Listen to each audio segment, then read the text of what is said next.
રાજકોટ લોકસભા ક્ષેત્રના તમામ મતદારોનો અંતઃકરણપૂર્વક આભાર માનું છું, એમને ધન્યવાદ આપું છું.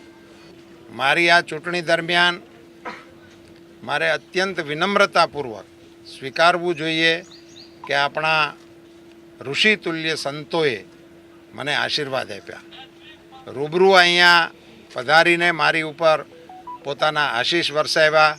મેં ચૂંટણીમાં હું આવ્યો તો એ વખતે પણ જે વિધાન કર્યું હતું એ વિધાનને પણ હું વળગી રહીશ કે અમારે અહીંયા અમારા આગેવાનોએ વિકાસની જે કેડીને કંડારેલી છે એ મશાલ મારે લેવાની છે, અને એ વાત જ્યાં અટકી હશે અથવા તો જે ચાલુ હશે અથવા તો જે કંઈ કરવાનું બાકી હશે એમાં હું મારી રીતે મને મળેલી તકનો અને મારી સમજણ શક્તિનો ઉપયોગ કરવા માટે હરદમ તૈયારી રાખીશ.